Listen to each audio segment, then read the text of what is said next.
This affects every XRP holder watching right now, so strap in. Whether you hold 5 XRP or 11,000, what I'm about to show you could mark the single biggest turning point for your portfolio in years. Because what's unfolding right now isn't rumor, it's policy. The kind of behind-the-scenes shift that only becomes obvious after the floodgates open. And over the next 60 seconds, you're going to want to hang tight, because once you understand what Basel just confirmed, you'll realize the institutions already know what XRP's next chapter looks like. And most retail investors are still asleep. At the time of recording, XRP is trading around $2.35. But here's the part no one's paying attention to. The price doesn't matter anymore. The classification does. Basel, the global regulatory body that dictates what banks can and cannot hold on their balance sheets, just issued a letter that changes everything. For the first time, XRP has been recognized as a Group 2A asset. That's the same category as Bitcoin and Ethereum. It means that starting now, the largest banks on earth, JP Morgan, HSBC, MUFG, Santander, can legally hold XRP as a liquid, risk-weighted instrument under international banking standards. Let that sink in. For the past decade, every major bank hid behind regulatory uncertainty. Now, the rules are written, the locks are gone, the rails are clear, and Ripple, the company behind XRP, has been preparing for this moment for years. This is not financial advice. Always do your own research, verify everything I show you, and never make investment decisions purely off YouTube videos, no matter who they come from. But make no mistake, this information is public, documented, and happening right now. What you're about to see explains why Basel, Ripple, and global banks are aligning for the same liquidity revolution, and why that quiet move could turn XRP from a suppressed asset into a foundational settlement layer for the new financial system. Because the deeper we looked into this, the clearer it became. The Basel Committee's August report didn't just list XRP as compliant. It described how regulated trade and hedging activities can now include it. Ripple's new RLUSD stablecoin, launched just months ago, already moves over $500 million and acts as the compliance bridge banks have been waiting for. And digital asset funds like Digital Wealth Partners led by Jake Claver have already disclosed holdings exceeding $200 million in structured XRP positions paying quarterly yields. This isn't hype. This is infrastructure quietly switching on. So what's really happening? Basel has effectively greenlit XRP as a bank-grade asset. Ripple has decoupled from Tether and USDC, going fully independent.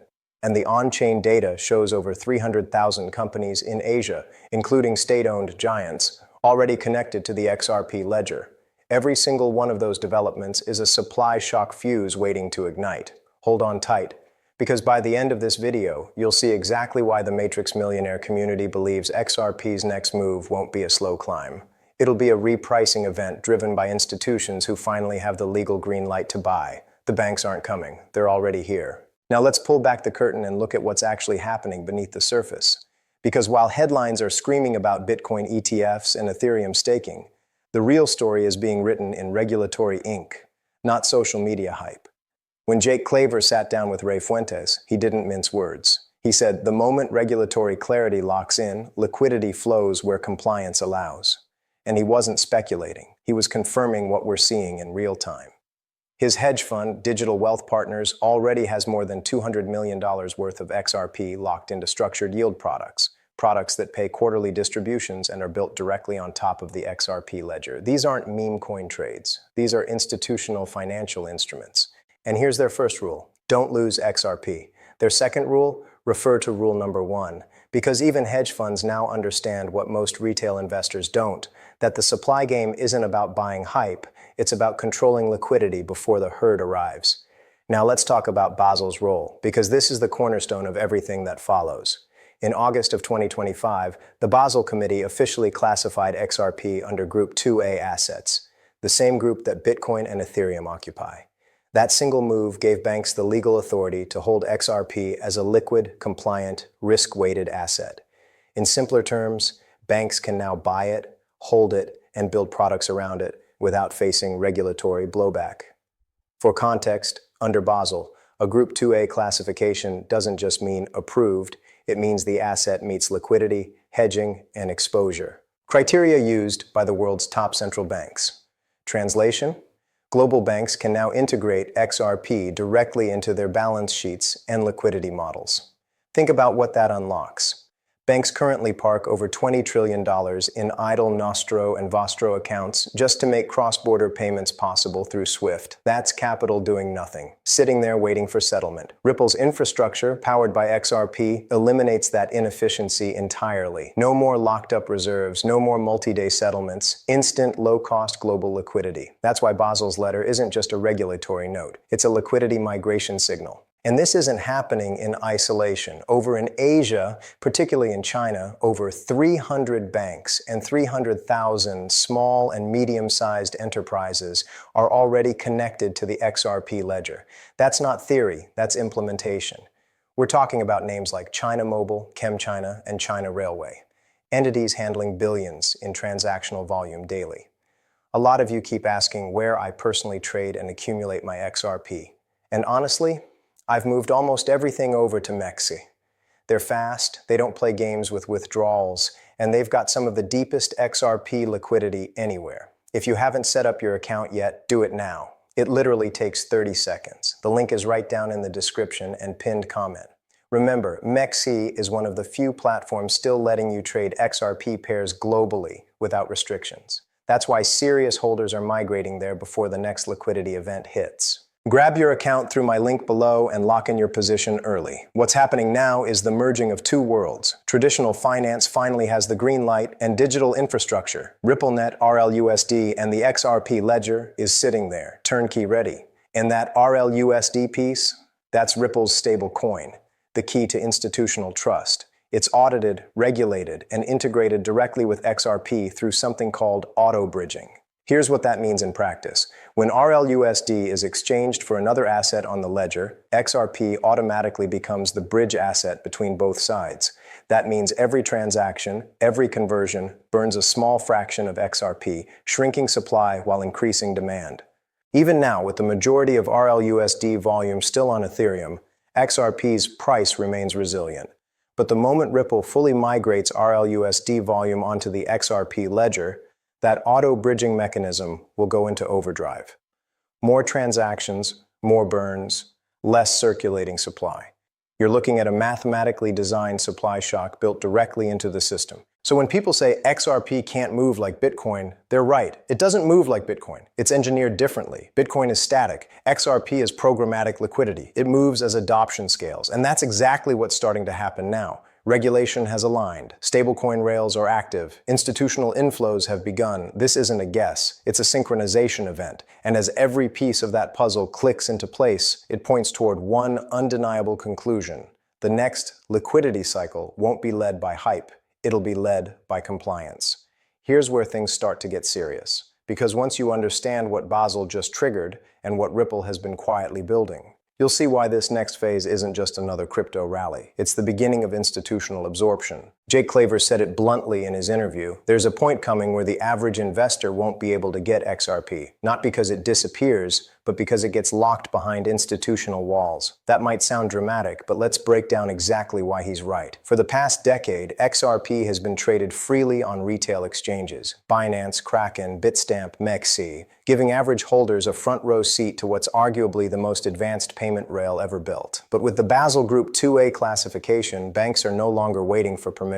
They've got it. And when institutional desks move in, supply stops circulating. Every XRP bought for liquidity management, every XRP used in automated cross-border settlement, every XRP routed through RippleNet or collateralized in structured financial products like digital wealth partners' yield vehicles. That's XRP leaving the open market permanently. Now pair that with Ripple's burn mechanics, the built-in destruction of XRP with every single transaction, and you begin to see the real game.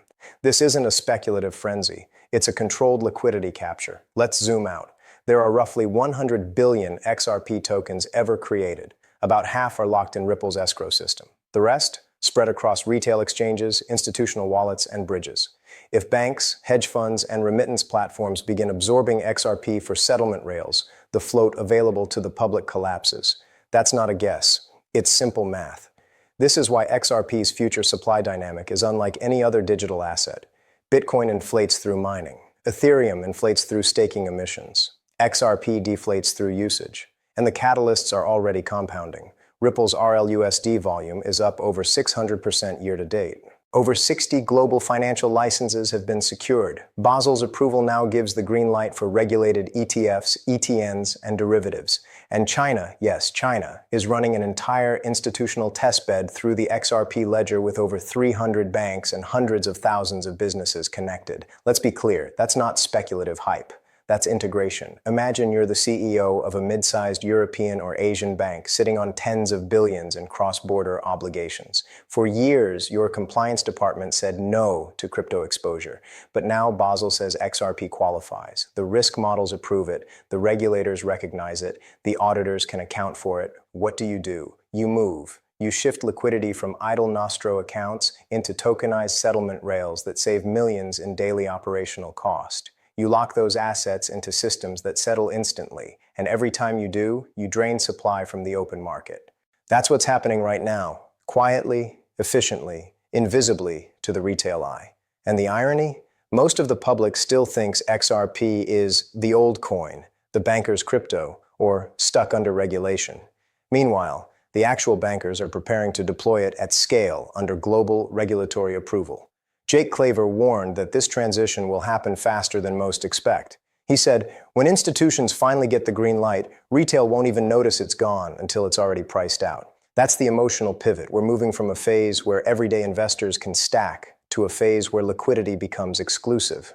And the proof is already in motion. You can see it in wallet growth, in exchange outflows, in the tightening spread between on-ledger transactions and RLUSD corridors. This is how markets change, slowly at first, then all at once. When you connect every dot, Basel compliance, institutional onboarding, Ripple's RLUSD expansion, the auto burn mechanics, and Jake Claver's warning, it all leads to one unmistakable conclusion.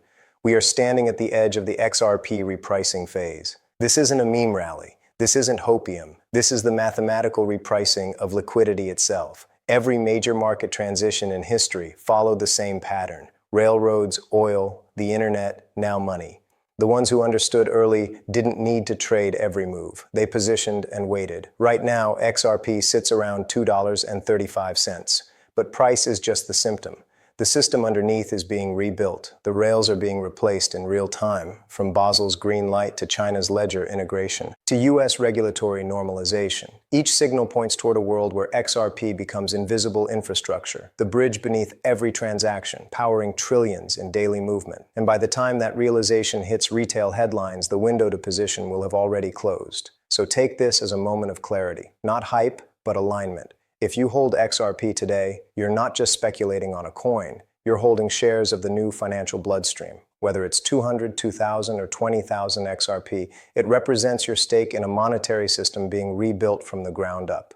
This isn't financial advice. Always do your own research. But remember, fortune never rewards panic. It rewards preparation. The Matrix Millionaire movement was built for moments like this. Because when the liquidity tide rises, and it will, those who understood early won't be chasing the wave. They'll be standing on top of it.